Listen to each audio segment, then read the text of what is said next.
हाँ भाई बच्चों, आज की हमारी हेडिंग है कंजर्वेशन ऑफ मैकेनिकल एनर्जी। इससे पहले हमने 9th में भी पढ़ा है कंजर्वेशन ऑफ एनर्जी, है ना। जब हमने कहा था energy can not be created nor be destroyed, energy को हम क्रिएट भी नहीं कर सकते हैं और डिस्ट्रॉय भी नहीं कर सकते हैं। हाँ, we can transform one form into another one, energy की एक फॉर्म को हम दूसरी फॉर्म में भले ही ट्रांसफॉर्म कर सकते हैं। ओके, तो वहाँ पे भी हमने कहा होगा कि कंजर्वेशन का मतलब होता है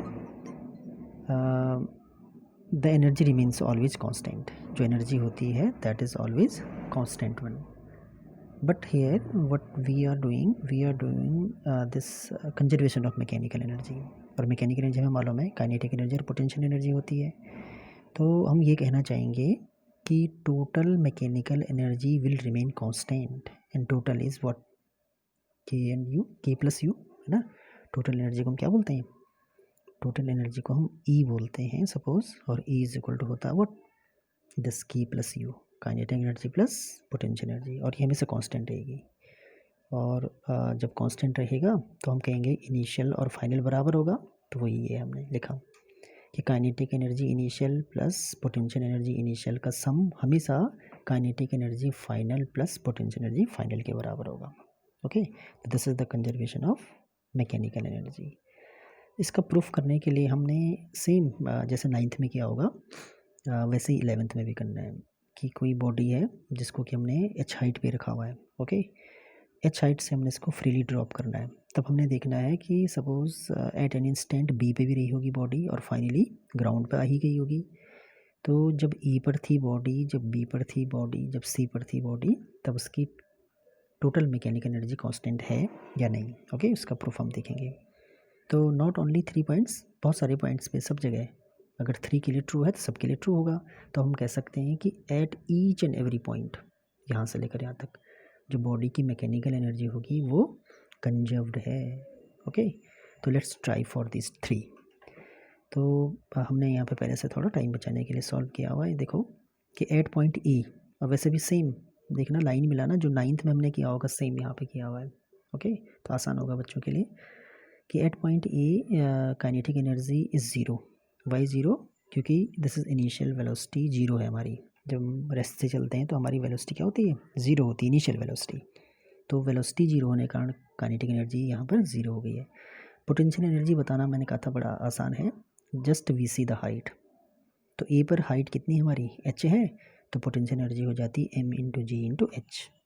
okay, now we have kinetic energy, we have potential energy at A, so we can say the total energy which is kinetic plus potential is kinetic is 0 और potential mgh, तो ये आ गया mgh।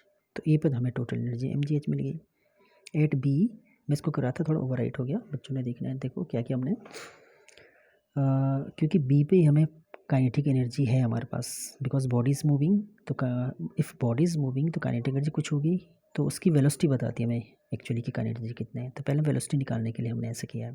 तो equation of motion third वाला लगा रहे हैं कि वी स्क्वायर इज इक्वल होता है यू स्क्वायर प्लस 2g होता है ना। तो ये यहाँ कर दिया मैंने, देखो कैसे, क्योंकि initial velocity 0 plus 2 is 2, G is D, S initial से अभी तक कहाँ कितना चला डिस्टेंस, x, तो this is 0 plus 2gx। Okay, तो यहाँ पे 2gx आ गया। तो जो वी स्क्वायर की वैल्यू है हमने ये रखनी है 2gx। तो वी स्क्वायर को वी स्क्वायर रन दो, क्योंकि काइनेटिक एनर्जी में वी स्क्वायर ही आता है। ओके, तो काइनेटिक एनर्जी इज इक्वल हो जाएगा कितना, हाफ एम वी स्क्वायर होता है, तो हाफ इज़ हाफ, एम को एम, इट इज़ क्लियर ना, दिख रहा है बच्चों को, एम इज़ एम, और ये जो वी स्क्वायर था ये हमारा कितना आ रहा है, 2gx आ रहा है। थोड़ा मेहनत लगेगी, यहाँ पर ओवरराइट हो गया, आराम से, है ना। तो हाफ का मैंने हाफ एम है हमारा, और वी स्क्वायर आ रहा था 2gx। क्या किया मैंने यहाँ पे, 2 से 2 कैंसिल कर दिया है ना। जब मिस्टेक होती है देख लो, यहाँ एम कैंसिल हो गया था, एम इज़ नॉट कैंसिल्ड, 2 से 2 कैंसिल हो गया, तो बच रहा हमारा mgx। तो दिस इज़ mgx। ओके, तो काइनेटिक एनर्जी हमें पता चल गया है। पोटेंशियल एनर्जी बी पे हमने पोटेंशियल एनर्जी निकालनी है। अगेन उसकी हाइट बताएगी कितनी पोटेंशियल एनर्जी है, तो M into G into height, see the height of body at B, ये हाइट होगी, ये वाली हाइट होनी है। तो ये कितनी हाइट है, टोटल हाइट थी h, x नीचे आ गई है तो बाकी h माइनस एक्स होगी। तो this is H minus x, तो पोटेंशियल एनर्जी मिल गई। अब हम बता सकते हैं कि बी पे टोटल एनर्जी कितनी होगी, है ना, दोनों की वैल्यू रख दो। What was the kinetic energy? Kinetic energy was mgx, ये this was our kinetic energy. और अभी अभी पोटेंशियल एनर्जी कितना आ गया?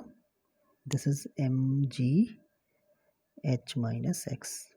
ओके, अभी मुझे ये वाली टर्म इससे कैंसिल होती हुई दिख रही है, क्योंकि जब ब्रैकेट खोलोगे ना तो ये माइनस mgx आना है, इससे कैंसिल हो गया, तो सिर्फ ये वाला बचेगा। तो दिस इज mgh, जिसको ऐसा कैंसिल करना नहीं आ रहा वो पहले ब्रैकेट खोल देगा, देन mgh। तो even at point P the total energy is what? mgh। First में भी क्या था? mgh था, और अभी अभी हमारा सेकंड में भी कितना आ रहा है? mgh आ रहा है। इट इज विजिबल और नॉट? अब दिख रहा है बच्चों को? ओके, ये हो गया। अब हम पॉइंट सी पे देखना चाहेंगे। Where is C? C point is this. तो सी पे आते आते कितनी वेलोसिटी होगी ये देखो पहले, at point C. Again we will use V square is equal to हो जाएगा U square plus 2as। Under gravity है तो जी आ जाएगा, अंडर ग्रेविटी है तो जी आ जाएगा। ओके, तो व्हाट इज देयर? यू हमेशा जीरो है इस वाली कंडीशन में। 2:2 g/ds, यानी कि ए पॉइंट से सी तक आते आते कितना डिस्टेंस गई होगी बॉडी? ये टोटल हाइट उतरी है, तो total height is this.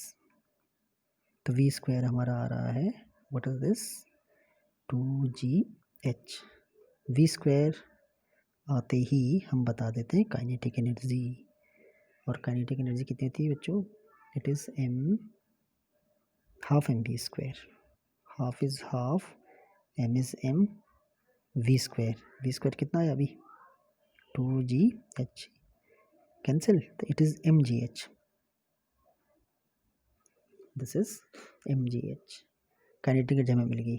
Now potential energy at C. Ground पे हाइट जीरो है किसी भी बॉडी की, तो ग्राउंड पे उसकी पोटेंशियल एनर्जी भी क्या होती है? ज़ीरो होती है, because high H is zero, तो जो mgh जीरो हो जाएगा, तो दिस इज ज़ीरो। तो सॉरी, काइनेटिक एनर्जी हमें पता है, पोटेंशियल एनर्जी हमें पता है, तो हम बता सकते हैं कि व्हाट इज़ टोटल एनर्जी। तो टोटल एनर्जी कितनी थी अभी? काइनेटिक प्लस पोटेंशियल, तो kinetic is mgh, potential is zero, तो this is mgh। See the statement और equation first second third. First में भी टोटल एनर्जी mgh आई, सेकंड में भी टोटल एनर्जी mgh आई, और थर्ड में भी टोटल एनर्जी mgh आई। इसका मतलब जो टोटल मैकेनिकल एनर्जी है that is conserved, that is always constant. तो this is the proof of this conservation of mechanical energy. Okay, तो proved from we can see first, second, third, this total energy जिसको हमने kinetic plus potential कहा था, ये हमेशा constant होता है, ये प्रूव्ड हो गया, दिस इज प्रूव्ड। ओके, तो याद आ गया होगा बच्चों को, ये हमने 9th में किया था सेम। ओके, तो इसको नोट्स में बनाना है बच्चों ने। ओके।